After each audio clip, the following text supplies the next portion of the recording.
Ano kinakalas mo na yung T? Clutch lining. Ayan yung clutch lining.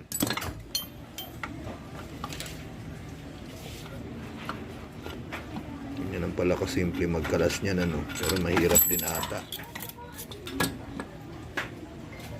Ano, okay pa yung spring T?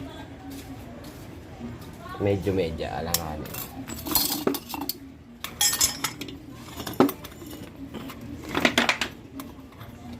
Yan yung spring. Hindi na linis. Hindi, bago rin yan eh. Ayo, siguro hindi binuksan ni Rodel yan. Kasi Rodel, binuksan na rin, hindi pa tinodo pati linis eh.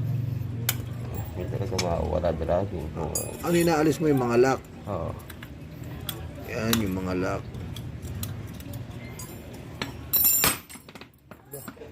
Hinahampas lang pala yun. Wait lang ha, wait. Magdadragi nga, sobrang dumi. Ramon, dumi oh. Ay, yung mga spring. Lambot. Huh? Wala na yan? Lambot. Tanggal agad. Yan, mga spring, malalambot na rin. Katulad nito ba yun? Yun. Dapat automatic siyang bubukas, no? Oo. Pero makapal pa yung clutch lining niya, sir. Ano, T? Oo, kapal pa. Makapal pa yung clutch lining, yun. Ako kaya nalawang, hindi nilinis. Oo. Si Rodel, dapat nilinis niya na yun. Binuksan niya na yun, eh. Meron dyan sa tinyo.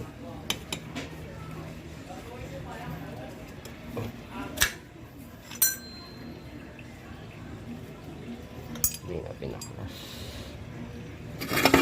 Dalawa yan. Teka lang.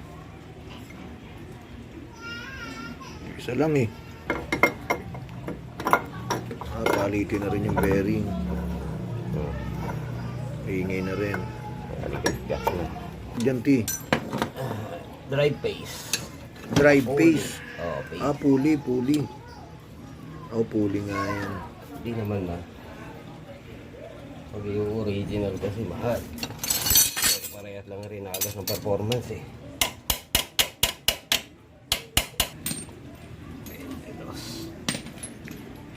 Yan yung pulley, tatanggalin.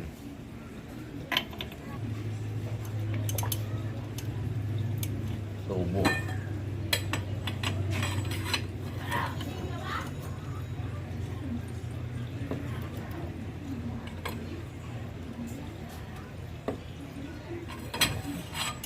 Tigas din pala alisin yan, ano? Tigas yan.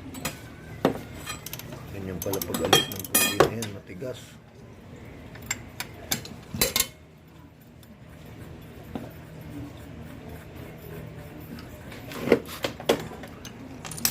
Tanggal dragging yan, T, pag napalitan natin yan, ha? Oo. Baka after 1 week, babalik.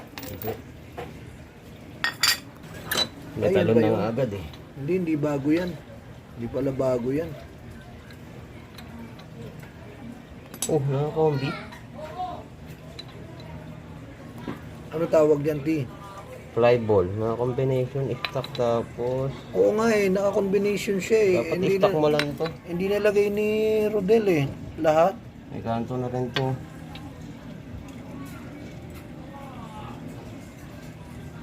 Alam ko meron pa ako dyan.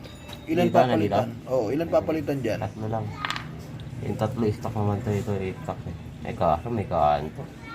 Bibili na rin tayo niyan siguro. Kanto din. Palitin na lahat. Pag yan, nagkakaroon ng ganyan kanto yan, ito ang nagiging ko. Pag magbagso. Pero masikip. Diba? Diba? Ano tawag dito, T? Pinalitan yung fly ball. Fly ball. Bola. Okay pa tong ano? Okay pa to? Oo. Bearing tsaka ano lang. Tagal na nito sa akin, T. Siguro 3 taon. Okay pa. Naka ano pa ba? Bagay, malapit lang naman biyahe ko. Namang problema lang ako pag angkas ko yung mga anak ko eh. Palitan na natin itong dalawa. Nasaan na yun? Ito. Lapit na rin ito eh. Malambot na yun. Yan, spring. Tapos ito. Side clutch spring. Pabibiling ko sa inyo ito, 1,000. Ang kakayaan, ito, pinalitan ko yan. Ay, ito, mahal to. Tapos, ito, pinalitan ko to set. Kasi naging cost mo kanya, maluwag to. Yan, Ito, hindi pa maluwag. pinit pa to. Tapos, ano ba yung pinalitan ko saan yan? Yan na yun. Oo, makapal pa. O ba yun, tsaka pump belt, pinapalitan ko lang. Ah, ito yung binili namin pyesa. Ayan. Aw! Sa Ha? bearing. Kuha mo pera dun sa ibabaw cabinet. Ibabaw cabinet dun sa loob. Ito yung tinatawag na bola. Parang ganito. Kaso ito wala na, gastado na. Dito tayo, ito yung bagong bola. Spring. Para sa clutch lining. Then another bearing para sa back. Nakakamagkano ba tayo? Ito yung original na resibo, tingnan nyo. 2,075. Ito yung mekaniko natin, si Anselm Bennett Sarion. Yan, magpapagawa kayo. Comment lang po kayo. Yan, isa sa pinakamagaling na mekaniko sa Goba. Batang Kangkalu. Yan si E.T. Anselm Bennett Sarion alias E.T. Pukpuk. Maganda yung pinapressure tag nila to. Ay, inaalis pa lang yung bearing. Napakahirap pala alisin ang bearing niya. Yan, finally. Yan yung bearing, wasak. Mawawasak talaga. Yan, ikakabit na ni Anselm Bennett. E.T. ang ating bearing. Ayan. Ganun pala rin kahirap talaga yan. Tapos pukpukan. Natin, pagkakakabit. Huwag ka dito, pagpupukpuk. Dito dapat. Ah, sa gilid. Pagka tinamaan naman itong itim na to, sira pa rin.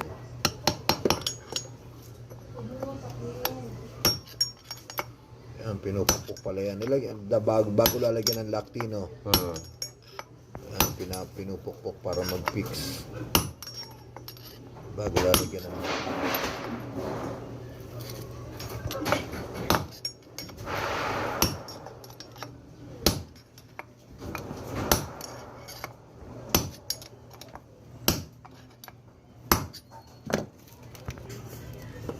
yan yung lock.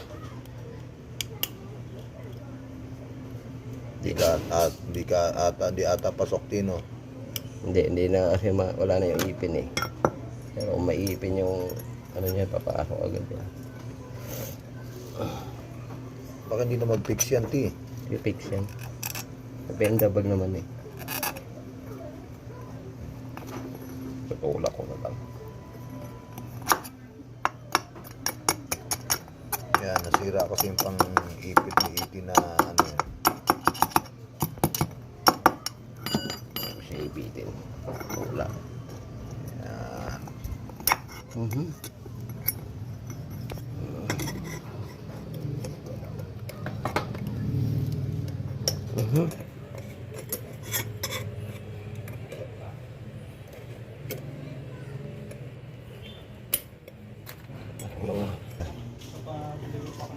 Tatamaan talaga to kasi masikip po. Yan, Dito, yung isang bearing. pupukpukin talaga.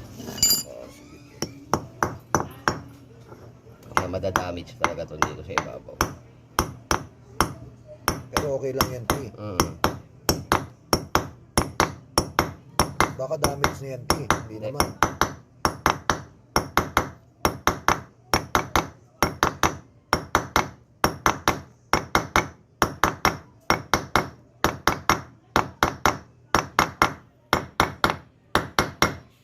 Dalawang bearing na yung naikabit ni Anselm Bennett. Wala na tunog. Oo. Karina, ingay. Kanina maingay yan eh. Ayan wala na, smooth na. Nangyari pag na onting-onti lang naputol nun. Yung iba kasi hindi marunong magtanggal ng lock nun. Pinipiyasa. Yan lambot lang nun. Tapos yung pinalitan nila sa boy. Lahat ng sensor. Kasi tinap overhaul nila, hindi naman yun yung pinagagawa ko. Throttle body lang eh. Talagang di ko sila tinigilan hanggat di nila pinadala sa kasa yung motor ko nun. Sige, tingnan mo yan, T. Kahit hindi, may nakalagay naman dito na iba. Wala. Kinuha ni Rodel yun eh. Sabi niya, hindi na kailangan yan. Bakit i-recommend ni Rodel na tanggalin na lang? Koso pa yan, oh. Ano nga yan? Pag minsan parang pagka nadadali ng katamaran. Kaso nga lang, minsan sinushortcut yung trabaho. Oo, yun ang ano. Pati ito, tililinisan mo? Lahat. Yun lang pala sikreto niyan. Dapat linisan para hindi nagdadragging.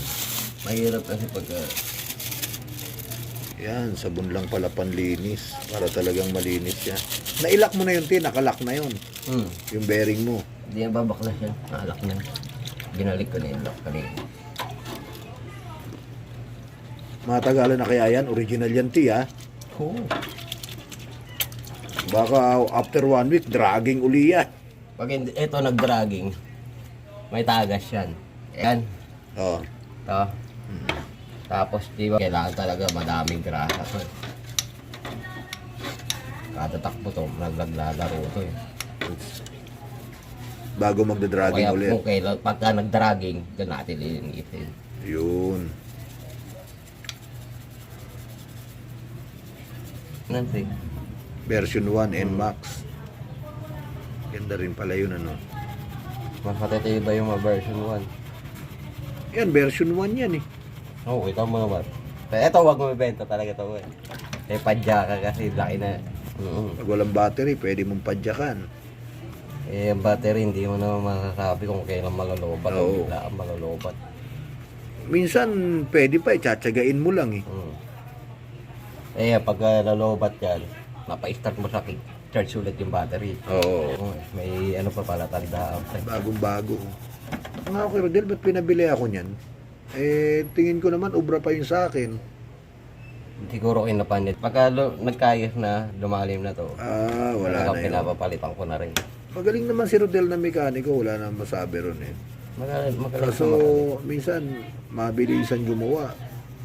Eh, yun lang na ano nyo. Kaya yung minsan pagka masahid lagi yung pumped ko eh. Tama na yan. Yan dapat nililinis din pala yan, ano. Tanggal dragging yan talaga, Ti, ah. Tanggal to. Kasi mag-iiba takbo ka na ito boy. Oo nga eh. Ganun nga napansin ko dyan eh. Pag nililinis kasi yan, kung ano lang yung part na may papalitan kami, yun lang lilinisin.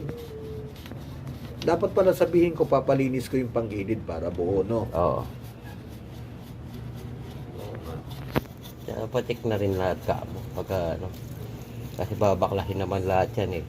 Pag hindi niya binaklas yan, linis lang na nakabuo-buo, lalo na yung binagbabaklas ko kanina na may screen. Wala rin silbi, linis. Kasi yun nga yung humihigop ng mga dumi. Madumi talaga, no? Tapos di ba lilinis, hindi. Pagod lang ginawa niya.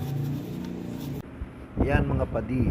Medyo mahaba kasi yung video natin, kaya need po natin mag part 2 kasi nakaka-boring din pag sobrang haba na po yung pinanonood. So, i-upload ko rin po agad yung part 2 ng ating video.